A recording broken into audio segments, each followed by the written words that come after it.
Depuis quelque temps en France, vous devez beaucoup entendre parler des élections présidentielles. Mais qu'est-ce que c'est? À quoi ça sert? Je vais essayer de vous expliquer tout ça. En France, notre système s'appelle une république. C'est-à-dire que c'est les Français qui choisissent qui est à la tête du pays. Et nous sommes aussi une démocratie. Car parmi tous les gens qui votent, aucun n'a plus d'impact qu'un autre. Mais ça n'a pas toujours été comme ça. À l'époque des rois, par exemple, ceux qui gouvernaient étaient les fils du roi précédent et ainsi de suite. Dans notre pays aussi, c'est différent, comme les dictatures. C'est lorsque quelqu'un s'impose au pouvoir. Il arrive et il dit «c'est moi qui vais diriger». C'est le cas par exemple dans un pays qui s'appelle la Corée du Nord. C'est juste en dessous de la Chine. Mais alors, en France, quelle est la mission du président de la République? Sa mission, c'est que personne n'attaque le pays et que les lois, votées par les Français, soient respectées.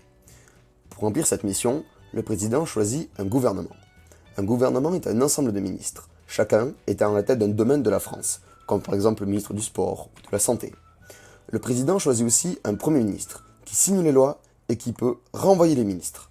Il est un peu le chef des ministres. Les Français lisent donc quelqu'un qui peut décider pour eux.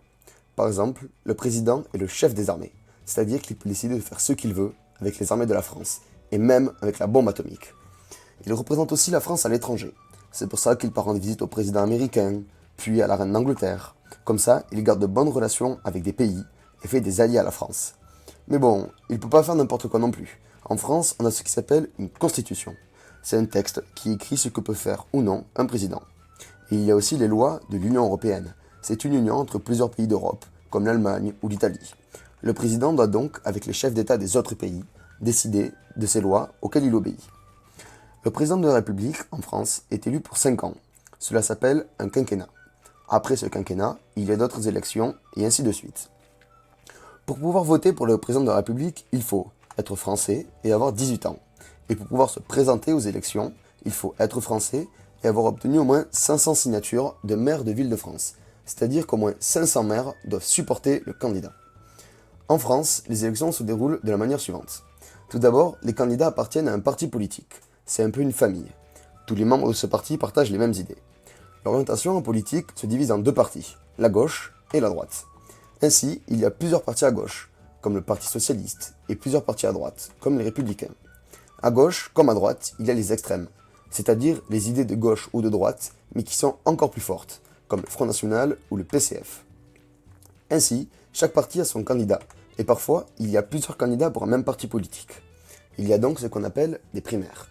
Tous les membres du parti votent pour celui qui, selon eux, les représentera le mieux. Ensuite, une fois que chaque parti a obtenu son candidat, il y a le premier tour. Les Français votent pour le candidat qu'ils veulent. Le premier tour a lieu le 23 avril 2017. En France, le système de vote s'appelle le scrutin uninominal majoritaire à deux tours. Ça a l'air compliqué, mais ne t'inquiète pas, c'est très simple et je vais t'expliquer. Si un candidat a plus de la moitié des votes, il est directement élu président de la République. Mais en revanche, si aucun candidat n'a plus de la moitié des votes, alors les deux premiers candidats, c'est-à-dire les deux qui ont le plus de votes, sont sélectionnés pour aller au deuxième tour. Le deuxième tour a lieu le 7 mai 2017. Lors du deuxième tour, les Français doivent voter soit pour un candidat, soit pour l'autre. On peut aussi voter blanc. Cela veut dire que l'on ne veut ni l'un ni l'autre. Et après le deuxième tour, le président de la République française est donc élu. Voilà, ce qui est important de retenir, c'est que voter est un droit. Ce n'est pas obligatoire, mais que c'est une chance que l'on puisse s'exprimer et choisir qui nous dirigeons.